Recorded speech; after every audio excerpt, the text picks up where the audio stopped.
Bro, Tony Khan is getting in a habit of doing pop, this guy this week, this guy next week, pop a number, this, pop. And I said this on social media, bro. It's not who you bring in, it's how you use them. He made his debut, so it's a good segue to the bro my God moment, which is the limitless one, Keith Lee, making a debut in AEW. There's my Keith Lee promo there. Listen, so he did a little subtle thing. I don't know if y'all noticed this, but he did a little subtle thing. He went against a private party, Isaiah Cassidy, I believe his name is. He did a little subtle thing. So he had his little kind of over hoodie on, and he like slowly zipped it down and slowly opened it up, and he had no singlet, no tank top on. And when he did that, I'm like, I bet you that was a short type of mild sliding rib, when it comes to WWE, because allegedly they made him cover up his top half with the singlet. Vince, what do you think about Keith Lee's AEW debut? Bro, listen, I'm very happy for Keith Lee. I don't think they did him right in WWE, bro. I know he was overused in NXT. I saw every performance on WWE, and it seemed like they just had the guy in nowhere land. Here's the thing I'm concerned about, Chris. We just talked about it on the other show. Bro, Tony Khan is getting in a habit of doing pop, this guy this week, this guy next week, pop a number, this, pop. And I said this on social media, bro. It's not who you bring in, it's how you use them. It's what you do with them once they're there. So I really hope he does Keith Lee right and just uses him the correct way. Paige, what do you think about that?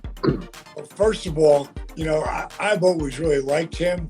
Watch out, know him personally, but I feel like I do because he reminds me of another big guy. He did a little bit of this last night, and he got a lot. If Dusty came up with this group of guys, he'd have been flying around just like Keith Lee does. Because Dusty was an unbelievable athlete. And I see a lot of Dusty in him. And he's making it his own. He's not stealing anything. He's just making it his own. I love the big man. I thought, as much as he was over in NXT, I thought, okay, this is a big son bitch you can bring up there and turn it inside out.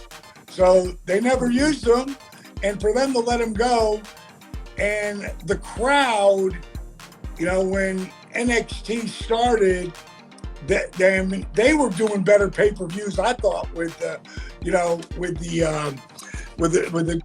They were doing what was that takeovers. The takeovers. I like watching them even better than I was watching WWE do their stuff.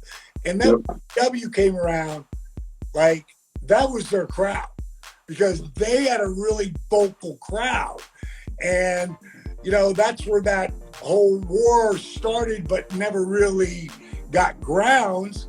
And AEW, taking guys like Adam Cole and, all the guys that they've taken over and the guys that they've taken from not just NXT, but from WWE, like, Bryan Danielson. I mean, of all guys, to me, he's the best in the world right now, from A to Z. Like, it's really crazy to me. It's like, we'll see what with the booking, like Vince said, because he's so right. It's not who comes over, it's what you do with them. Like when Lex Luger came over on the Monday Night Wars, he was supposed to be on TV on Monday Night Raw, and he just didn't show. And if you knew, like I knew Bischoff was not a Lex Luger fan. Sting was the one who made that happen, and Lex came in for a song. Like, he did not get that big contract till after he had, like, done a couple of things, and then Lex got a sweet contract.